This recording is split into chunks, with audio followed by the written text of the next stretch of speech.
آج جو آیت کریمہ میں نے تلاوت کی اس میں فرمایا گیا یرید اللہ بکم اليسر ولا یرید بکم العسر، اللہ تعالیٰ تمہارے ساتھ آسانی چاہتا ہے، تم پر تنگی نہیں چاہتا۔ گزشتہ کئی جمعوں سے میں نے اسلام کے اندر، دین کے اندر جو مختلف مجبوریوں کے موقع پر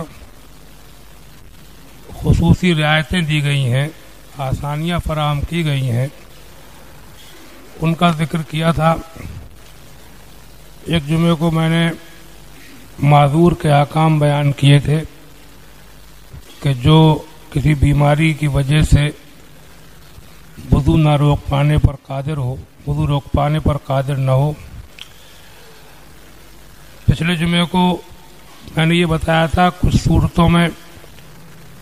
کچھ مجبوریوں میں نمازی نے اگر نماز شروع کر دی تو اس کو کچھ ایسی صورتیں بھی ہیں کہ جن میں اس کو نماز توڑنے کی اجازت ہے، اس کا ذکر کیا تھا۔ آج میں اسی سلسلے کی ایک کڑی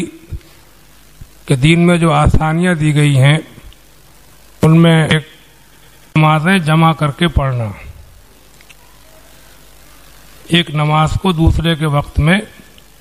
یعنی دو نمازوں کو اکٹھا کر کے ایک ساتھ پڑھ لینا سفر میں۔ سیدنا امام شافعی رحمۃ اللہ تعالی علیہ کے مسلک میں تو سفر میں مطلقاً 2 وقت کی نماز جمع کر کے پڑھنا جائز ہے، لیکن سیدنا امام اعظم ابو حنیفہ رحمۃ اللہ تعالی علیہ کا جو مسلک ہے، جس کے مقلد ہو کر کے ہم لوگ حنفی کہلاتے ہیں، ان میں حنفی مسلک میں یہ ہے کہ سفر میں اگر مجبوری ہو تو مجبوری کی حالت میں 2 وقت کی نماز جمع کر کے پڑھ سکتا ہے۔ ظہر کو عصر میں پڑھ لے یا عصر کو ظہر کے ساتھ پڑھ لے، مغرب کو عشاء کے ساتھ پڑھ لے، عشاء کو مغرب کے ساتھ پڑھ لے، صرف سفر کی وجہ سے نہیں بلکہ سفر بھی ہو اور مجبوری بھی ہو۔ مجبوری کا مطلب یہ ہے کہ اس کو اندازہ ہو کہ میں اتنا وقت، اتنے مجھ کو موقع نہیں مل پائے گا کہ نماز پڑھوں۔ جیسے پچھلے زمانے میں سفر کرتے تھے، قافلے چلتے تھے، تو قافلہ اگر چھوٹ جائے تو اکیلا آدمی اس کے لیے سفر کرنا بڑی بڑی مصیبت تھی، لٹ جاتے تھے، جنگلی جانوروں خطرے رہتے تھے۔ ایسے حالات میں یا آج کل جیسے کوئی سفر ہے، آپ کو یقین ہے، آپ کو پورا اندازہ ہے کہ یہ بس نہیں رکے گی، نماز ہم نہیں پڑھ پائیں گے،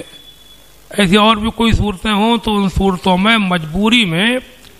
2 وقت کی نماز ایک وقت میں جمع کر کے مجبوری کی وجہ سے پڑھ لینا، دوسرے مسلک پہ عمل کر لینا،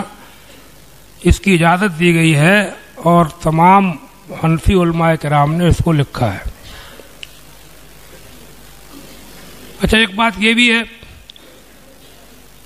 کہ سفر میں بھی 2 وقت کی نماز جمع کر کے بھی تو وہی پڑھے گا جو نمازی ہوگا۔ ارے بھائی، جو رعایتیں دی گئی ہیں اسلام میں ان پہ عمل کون کرے گا؟ جو نماز پڑھتا ہی نہیں ہے اس کو اس سے کیا مطلب کہ وضو ٹوٹا کہ نہیں ٹوٹا،